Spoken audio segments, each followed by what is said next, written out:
हरियाणा में चुनावी घमासान छिड़ चुका है और ऐसे में हर पार्टी अपनी पुरजोर कोशिश में लगी है हरियाणा के लोगों के दिल जीतने के लिए। इसी मुद्दे पर बात करने के लिए हमारे साथ हैं BJP state spokesperson Virendra Singh Chauhan. Sir, पहला सवाल आपसे जानना चाहूंगी, हरियाणा के इन इंतखाब में किन मुद्दों को आप फोकस करेंगे, लोगों की समस्याएं किस तरीके से दूर करेंगे और क्या फोकस पॉइंट रहेगा आपका? देखिए, हरियाणा में इस बार का जो ये चुनाव है विधानसभा का, इसमें 2-3 इश्यूज हैं। एक, पिछले 9.5 साल कांग्रेस का शासन रहा हरियाणा में और 2 टर्म मिलने के बावजूद इन 2 कार्यकाल में कांग्रेस का जो शासन है उसकी पहचान जो बनी है वो कुशासन की पहचान बनी है। वो भेदभाव करने वाली, क्षेत्रवाद फैलाने वाली, जातिवाद फैलाने वाली सरकार की उनकी पहचान बनी है। तो एक तो इस कुशासन से मुक्ति एक बहुत बड़ा इशू है।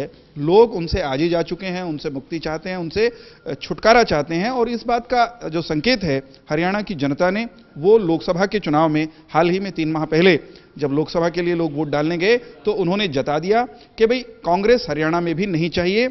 और दूसरा ये कि कांग्रेस को तो हम बाहर करेंगे, तो विकल्प कौन?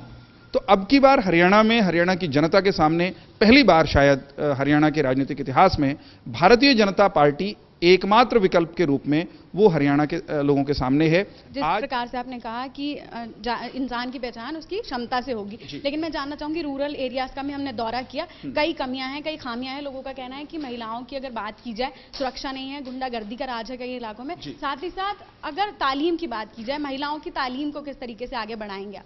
देखिए, तालीम का जहां तक सवाल है, कांग्रेस के पिछले 9.5 साल के शासन में हरियाणा में जो शिक्षा का और खासतौर पे स्कूली शिक्षा है उसका तो इन्होंने बंटाधार कर दिया। स्कूलों में या तो शिक्षक ही नहीं है, जहां शिक्षक हैं वहां संसाधन नहीं है, और बहुत बड़ी बड़ी योजनाएं लेकर के आए, उनकी घोषणाएं की, लेकिन किसी भी एक चीज को ये लोग सिरे नहीं चढ़ा पाए। आपको कमाल की बात बताता हूं, हरियाणा में ऐसे नौजवानों की एक लंबी फौज है जो टीचर लगने के योग्य है, जो काबिलियत रखती है, जो सारे सरकारी पैमानों पर खरा उतरती है। परंतु ये सरकार पिछले 9.5 साल में जितने शिक्षक हरियाणा के स्कूलों को चाहिए, मैं स्कूल की बात कर रहा हूं, मैं यूनिवर्सिटीज में अभी नहीं आ रहा, उतने शिक्षकों की नियुक्ति भी नहीं कर पाई। नौजवान सवाल, ये तो देखने वाली बात होगी, जरूर जनता चौका मारती है या नहीं, लेकिन अमित शाह की अगर बात करूं, रैलियों से कितना फर्क पड़ने वाला है? आपको लगता है जनता पर प्रभाव पड़ेगा? अगर देखा जाए तो यूपी में उनकी रैलियां हुई थी, पर वो अक्सर जाने जाते हैं विवादास्पद तरीके के बयानबाजी के लिए, तो उससे कुछ इफेक्ट पड़ेगा? श्री अमित शाह की जो असली पहचान है वो एक विजेता की पहचान है। श्री अमित शाह की जो असली पहचान है वो एक जादुई संगठनकर्ता की पहचान है। श्री अमित शाह की पहचान हरियाणा के कार्यकर्ता के मन में जो है वो करंट भरने वाले, उत्साह भरने वाले एक संगठक की है। श्री अमित शाह के हरियाणा में आने के बाद हरियाणा के कार्यकर्ताओं में, भाजपा के कार्यकर्ताओं में अद्भुत जोश का संचार हुआ है। अमित शाह कार्यकर्ताओं में जोश भरने में जुटे हुए हैं, लोगों के बीच में जाकर के भाजपा का जो नक्शा है जिस पर हम चलने वाले हैं सरकार बनाने के बाद, वो लोगों के बीच में रख रहे हैं। एक सवाल हटकर पूछना चाहूंगी आपसे, सर, नरेंद्र मोदी जब सेंटर में लहर चली तो बहुत लोगों की राय थी कि मुसलमान जो तबका है, जो मुस्लिम कम्युनिटी है, वो कहीं ना कहीं नापसंद करती है बीजेपी सरकार को।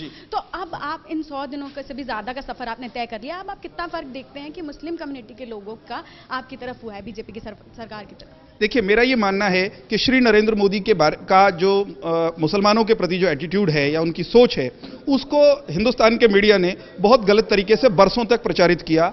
उसका परिणाम कहीं स्थानों पर हमको भुगतना भी पड़ा और मुसलमानों की निगाह में ऐसा एक चित्र उनका खींच दिया गया मानो वो मुसलमानों के खिलाफ हो, मुसलमानों के शत्रु हो, जबकि श्री नरेंद्र मोदी ने कभी कोई ऐसी बात कही नहीं।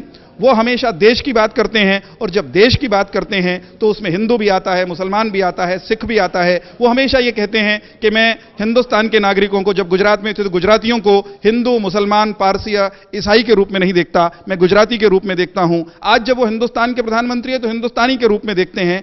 कोई ऐसा काम पिछले 3 माह में की जो हमारी सरकार है उसने नहीं किया जिसमें मुसलमान को कहीं चिंता हो, परेशानी हो। ठीक है सर, लेकिन अगर बात की जाए, आपने कह दिया कि नरेंद्र मोदी का मन तो साफ है, लेकिन पार्टी की क्या राय है? साक्षी महाराज आप ही के सांसद हैं, वो इस तरीके के बयान देते रहते हैं। अगर बात की जाए मुसलमानों पर, उनकी राय कुछ हटकर है। उनका कहना है कि कहीं ना कहीं जो स्कूल है, शिक्षा जो मिलती है मदरसों में, वहाँ आतंकवाद की शिक्षा मिलती है, तो वो भी तो बीजेपी का एक हिस्सा है, पार्टी का हिस्सा है। आप इस बात को कायदे से सही परिप्रेक्ष्य में रखकर अगर नहीं समझेंगे तो इसके अर्थ गलत निकाले जाएंगे। अगर कहीं किसी भी शैक्षणिक इदारे में चाहे वो मदरसा हो या कोई और संस्थान हो, वहां पर कोई ऐसी बात कही जाती हो जो राष्ट्र के खिलाफ हो, जो आतंक को बढ़ावा देती हो, तो उसके खिलाफ बोलना हर हिंदुस्तानी का धर्म है। साक्षी महाराज ने अगर कुछ कहा है तो उसको भी सही परिप्रेक्ष्य में देखे जाने की आवश्यकता है। उसमें मुझे प्रथम दृष्टया कुछ नकारात्मकता नजर नहीं आती। ये थे वीरेंद्र सिंह चौहान, जिनका साफ तौर पर कहना कि कहीं ना कहीं कांग्रेस के वक्त में जो काम हुआ है वो परिपक्व नहीं है पूरी तरीके से। कांग्रेस ने हरियाणा का उतना विकास नहीं किया जितना हो सकता था। कैमरा पर्सन अंकित सिंह के साथ दीप चौहान, मुंसिफ टीवी, पंचकुला।